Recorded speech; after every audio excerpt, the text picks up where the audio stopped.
Good evening, and welcome to Hello, It's Us, Perspectives on Inclusion. This program is dedicated to educating the general public about issues that are important to people with disabilities. And we hope that you'll agree with us that these really are issues that are important to all of us, because certainly people with disabilities are a part of the broader community. Hello, It's Us, Perspectives on Inclusion is brought to you through a collaboration between the University of Iowa Center for Disabilities and Development, Uptown Bill's Coffee Shop, and our good friends here at Public Access TV. My name is Mike Hoenig. I work at the University of Iowa Center for Disabilities and Development, and I serve as a co-host for Hello, It's Us. Keith? I'm Keith Ruff, the other co-host, and I'm an advocate for disability needs and rights. Great. And you're still writing a book? Yes. Yeah. I'm waiting for it before the papyrus comes back, Keith, again. All right. Anyway, today we are very pleased today to introduce some people and a topic that's near and dear to many of our hearts, and that's accessibility.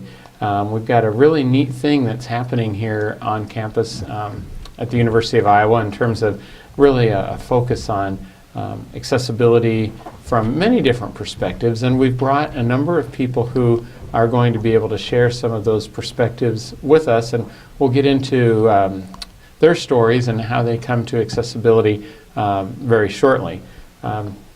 With us today are Brian Monarnock. He's a accessibility coordinator with UI Facilities Management. We have Mark Harris, who is the director of University of Iowa Student Disability Services.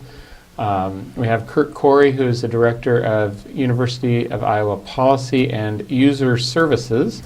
And we have Todd Weissenberger, who is the IT Accessibility Coordinator with the University of Iowa Information Security and Policy Office. So thanks all of you for taking the time to join us today. Thanks for having us. Thanks, Keith. Yeah. We were not, Nathan Stuckey, who is with Faculty and Staff Disability Services, and Tiffany Stevenson-Earl, were not able to join us today because of previous commitments, but they also, I believe, we're going to be talking a little bit about their role in accessibility, and hopefully in a future show next fall we'll actually have the opportunity to talk with them directly. So before we go any further, I'd like to ask each of you, and Brian, we'll go ahead and start with you and just go around to talk a little bit about what your role is here at the University of Iowa, and specifically what your role is toward improving accessibility on campus. Sure. Again, thanks for having us. And I work in the facilities management department on campus, and my role is heavily geared towards physical access, obviously, and improving our campus for individuals with disabilities. And I also kind of serve as an advocate for universal design, so that we can become just more generally inclusive to all folks on campus. Great, and you're doing a fantastic job of it. Yeah. Thank you. Mark, why don't you go ahead? Yeah, my name is Mark Harris. I'm Director of Student Disability Services here on campus. And our office approves academic accommodations for all university students except those in the colleges of medicine, dentistry, and law. And so we work directly with the faculty to provide accommodations to students in the classroom. Thanks, Mark. And Kirk, you want to go next? So my name's Kirk Corey, and I'm the Director of Policy and User Services. I work along with Todd on IT accessibility, so we try to make sure that our websites and all the other kinds of electronic and information technology that we have here are accessible for everyone to use. And we're going to be talking about some notoriety that we were able to achieve thanks to these guys in that sphere shortly. And Todd. Yeah, hi Mike, Keith. Hi, I'm Todd Todd Weissenberger. I'm the IT Accessibility Coordinator at Iowa, and in that role I help individuals or units or business units to obtain and procure or develop content or technology that meets certain accessibility guidelines and that's optimized for use by all people, including people with disabilities and users of assistive technology.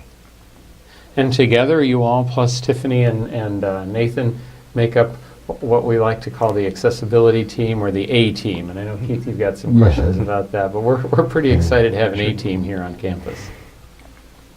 Yeah. So go for it. Okay. Could you describe what the 18 is and what its job is to the campus? Sure. So the A team was kind of originated out of a group or committee on campus called DPAC, or the Disability Planning and Action Committee. And so all four of us here, plus we mentioned Nathan and Tiffany, serve on the DPAC General Committee, and then we also have the subcommittee, if you will, that we reference to as the A team. And so we get together and kind of discuss future agenda topic items that we think are relevant and need to be brought to the larger DPAC group. Great. So, and is it so you've actually sort of formed, I mean, I know when I first started hearing the term A-team, it was more of just kind of a loose-knit reference, but it sounds like you've actually sort of formed into an accessibility team now then, right? I mean, you're meeting formally to talk about those recommendations. Yes, yeah, we're kind of charged with setting that agenda for the DPAC committee group, and yeah, so Tiffany kind of coordinates the meeting schedule and so on for us to meet and to discuss future topics of concern and progress, big and small, and to make sure that the general DPAC committee is aware of what's going on campus from many aspects. You know, like we mentioned, we have student disability services, faculty staff disability services, IT, facilities, you know, as part of that agenda forming group. Great. So we're discussing not only physical accessibility, but every other kind of accessibility. Correct? Sure. Yeah. Rather than so yeah. A lot of times we think of people in wheelchairs when we think of disability accessibility. But yeah, we are trying to make sure that within the realm of diversity and inclusion, that obviously there is, you know, the non-apparent disabilities. You know, hearing loss might be one good example. You know, people with low vision or sight impaired or who are blind. And maybe I'll let kind of Todd and Kirk speak to kind of other, from assistive technology, how they support accessibility as well. Todd, would you like? Well, a lot of times, for example, you might meet somebody who uses an assistive technology product in order to interact with their learning materials or their professional materials. And so in order for technologies that we support to work optimally with those kinds of assistive technologies, a lot of times the development and deployment of those, say websites, for example, are sort of specially tailored to make sure that all of the information there is optimized for delivery through maybe a screen reader or a braille display, for example, and that the controls, such as, you know, a lot of people use a mouse, but for people who don't use a mouse, make sure that the controls are available via keyboard or some other input method, and that's sort of the mechanics of it. But what we do within the A team is consider all of those factors in sort of providing a larger experience across all of our disciplines.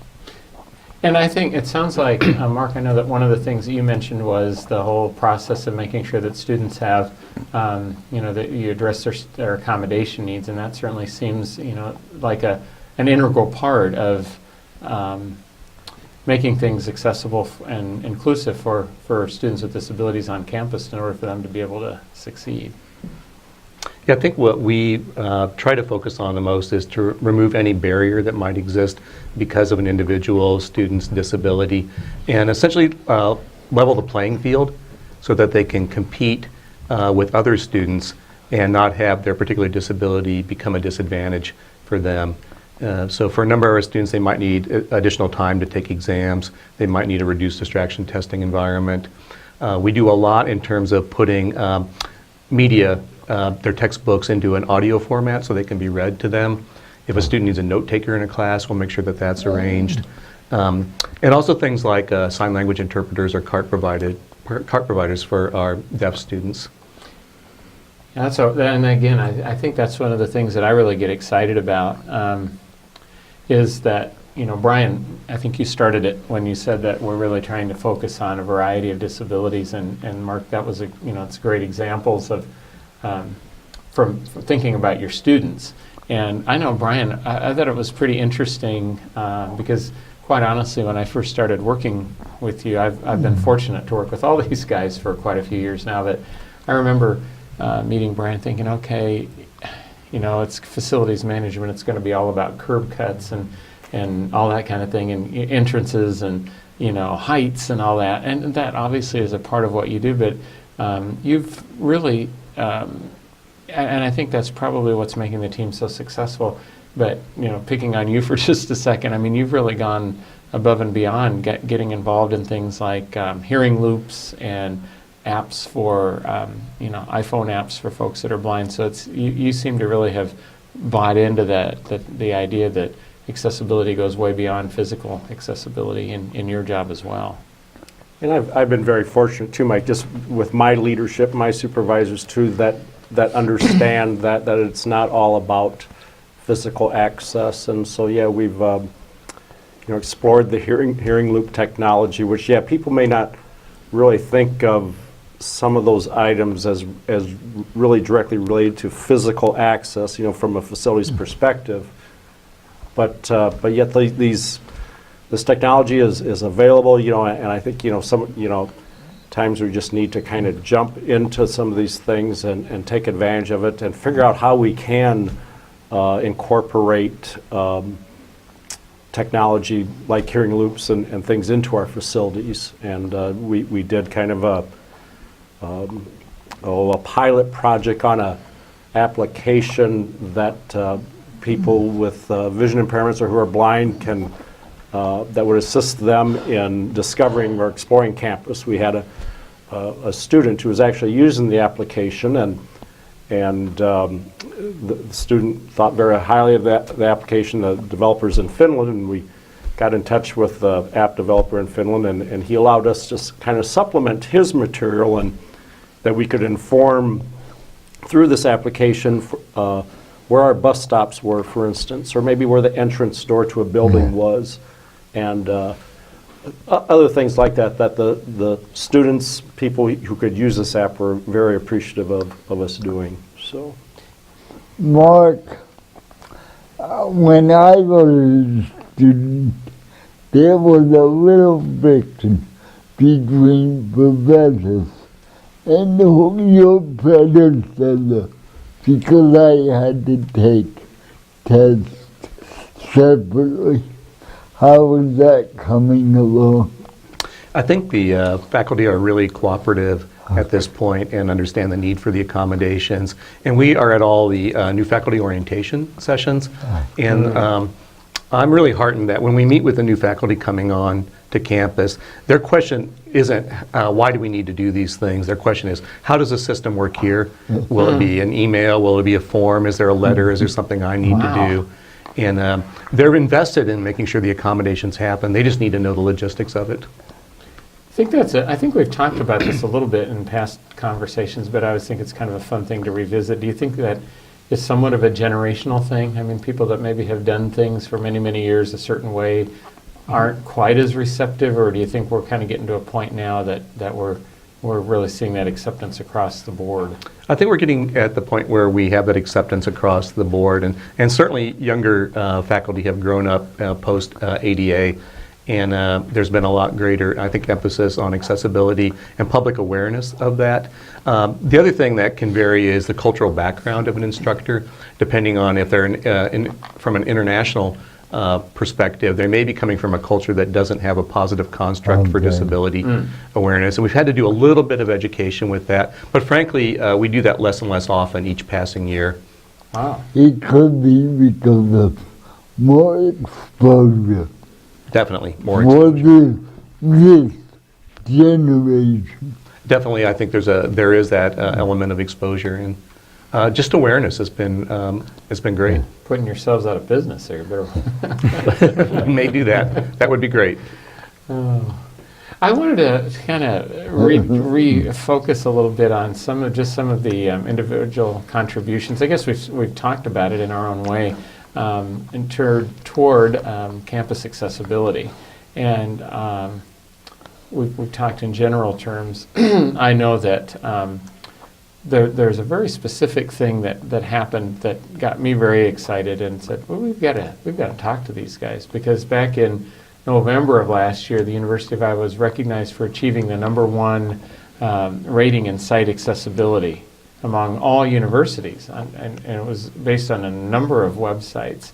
I'm, as a frequent user to UI pages, that relies on them to be accessible for my own personal use, and when I say that, I mean in terms of accomplishing things, doing research, sometimes completing compliances. This is a big deal to me, and it's a big deal to a lot of people, I think, who have gone onto the sites and found this accessibility. Now, it hasn't always been that way. In fact, when prior to Kirk and Todd really jumping in here and making a difference and tackling it from both a systemic as well as an individual user perspective, we didn't enjoy that #1 rating. We had a long ways to go. And I'd like to ask Kirk and Todd, I don't know how you want to break this out, but for the two of you to talk about the process for how did we get from where we were to this really exciting milestone. So I think part of the story here is a great way to be motivated to become first is to start out almost last, and that's how it all happened. So this assessment that was done in November had been initially done, what was it, 7 years ago, It was done in 2009. 2009. Previously, yes. So, and it was done by a gentleman named John Gunderson, who's at the University of Illinois, who's an expert on website accessibility and who's developed software to perform automated testing. And he did this initial assessment back in 2009, and we came in almost at the bottom of this group of universities that he had tested. And at that time, the president of the university had a conversation with our CIO and said, we need to come up with a plan to fix this and not be almost last anymore and do much better with this. So our CIO, Steve Flagel, appointed Mark Hale, who was one of the folks working on the technology team at that time, to spearhead this effort. And I remember a presentation that he did to a number of the campus IT leaders at that time, talking to us about the need to, get to our websites, look at what needed to be changed and make them more usable, because we were in a really embarrassing situation. And it's not, just bad publicity that we were almost at the bottom, but it means that there were people who couldn't use our sites. And for myself, at that time I was working only in the College of Law, so I was responsible for overseeing our website there.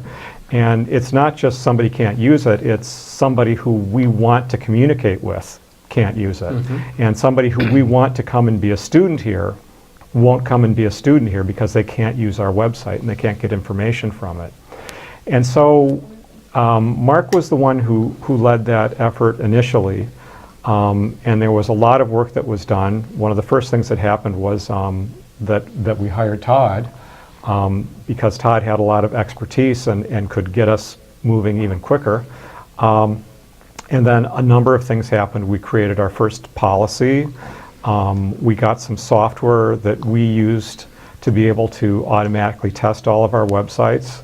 and Todd would run those tests and then send the results out to all of the webmasters who were responsible for those sites and say, okay, here are the results that we found. These are some things that you need to look at and improve.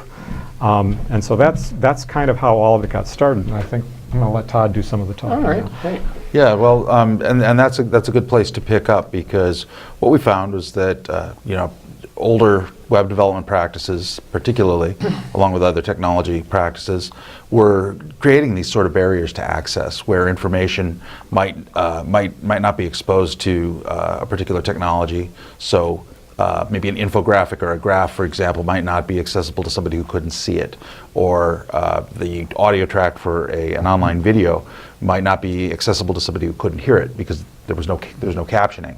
And so as we began to identify some of these recurring issues, we were able to sort of bring them into a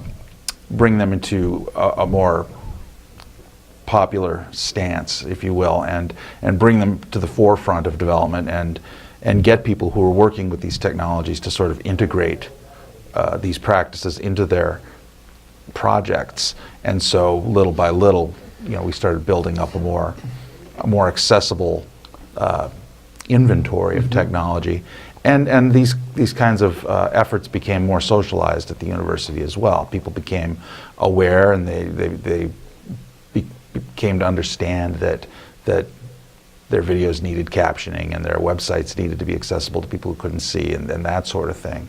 And so, that, along with some policy help and the great collaboration.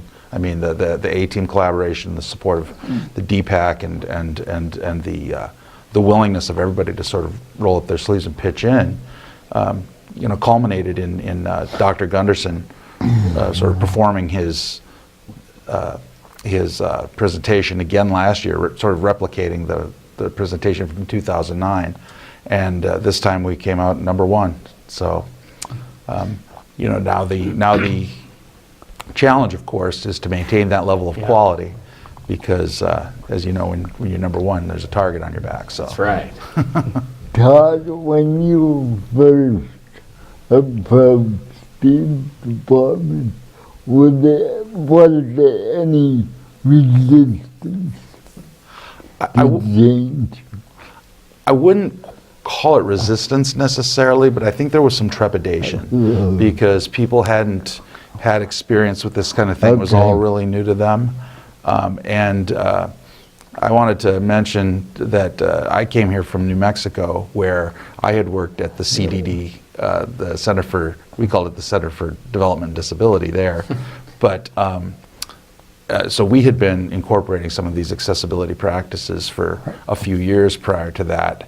And as with any initiative of this kind, when you start to make big changes or change people's approach to their work, there was a little bit of uncertainty. But people came around pretty quickly, I think.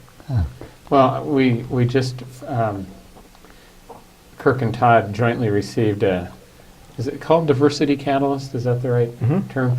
And I think that's, they're going to be receiving that later this month, and I think that's an appropriate term for it, because I think you really were, you did catalyze, and you were catalysts for making this change. That without that effort, I mean, I know that when, I've been a university employee for almost 24 years, and for a long period of time, when I would bring an issue to somebody's attention, I mean, people have always been interested and willing to try to fix it. But it's gotten to the point now where departments are being proactive about trying to make change, and not trying to make change, about making change. And I think having this initiative, I think the notoriety has certainly helped, but I mean, I just think your presence and it's across campus, that there's an attitude shift, and that there's not so much of an attitude anymore of, oh, do we have to do this, like Mark said, with the accommodating students, to web developers and departments saying, okay, let's make this work. But, I think, if I may, that a big part of it, and just as with facilities and with the disability services groups, a big part of it is that we have a big advocacy component. You know, we're not just technologists, we're not just facilities people, we're not just academic services. There's an element of advocacy for individuals that sort of leads up to all of that. And I think I speak for everybody here that really informs what we do. And so so that's sort of the secret ingredient, if you will. It could also be the major leap of technology in the last 10 years. High tech has really helped out. And I think it'll just get better going forward. It has helped, but it's also, I'm sure it's presented some challenges to you all, you know, as whatever department you're in, whether it's IT or whether it's student disability services, or, you know, I'm sure Nathan, well, I don't want to speak for Nathan, but I'm guessing he would say too that, you know, with advancing technology also comes the need to adapt. And sometimes the adaptive technology development is behind the curve a little bit, and so then it's that much more incumbent on you all to try to make it still somehow work for your constituents. And I think I would add, I think there's a large educational component to what each of us does, because if the administrators and the faculty aren't aware of the accessibility issues, then they don't know their role in trying to help resolve those issues. So I think we play that important function as well, is to make sure people understand what accessibility is and ways in which maybe things we're doing currently are not as accessible as they can be. And the more attitude shift, I would just like to share a little bit of a testimonial here. Yesterday I was actually at work attending a session on, well, it was health literacy, and it was just trying to make sure that the patients who come to UIHC are able to access the information that they need, because they were making the point that in many cases, for any number of reasons, that access to information isn't happening. And of course, I had to ask the accessibility question, you know, or is anything happening in this area, you know? And it was so cool because they just, the two presenters from the Office of Patient Experience both just jumped right up. Oh yeah, do you know Kurt Corey and Todd Weissenberg? I think I know who they are. And so they were doing all this stuff with, I mean, even to the point I get of talking about videos and making sure that they're captioned and nothing goes up unless it's and this is just with 2 or 3 years ago, I served on a patient education council, and it was really tough sledding to try to get any commitment toward accessibility, and they just didn't. They saw it as more of a literacy issue, and it's almost like there's been a 180, and it's really exciting. So. 1 minute. What was exciting is that they reached out to us. Did they? Yeah. So you know that groups across campus are beginning to understand the importance of accessibility in their technology, and are looking for people who can help them to move toward that. Cool. And when they reached out to us, you know, the kind of attitude that they have is not what do we have to do to, you know, check off this box and be done with it, but how do we do this right? How do we do this so that it really makes a difference for people? Because, you know, what they're trying to do is they're trying to educate patients on things that they have to know, you know, to take care of themselves. And so they need to be communicating effectively that this is really important stuff. It's going to make a difference in people's lives. And so they're really looking at it, you know, how can we help them to make their materials be the best they can be? Yeah, it's an amazing paradigm shift. Well, with that, we have come to the end of our first segment of the A-Team. And I want to thank all of you for joining us. Appreciate the time that you've taken. I'd like to also thank all the viewers out there for tuning in, and invite you to tune in next week for part 2. Have a good week.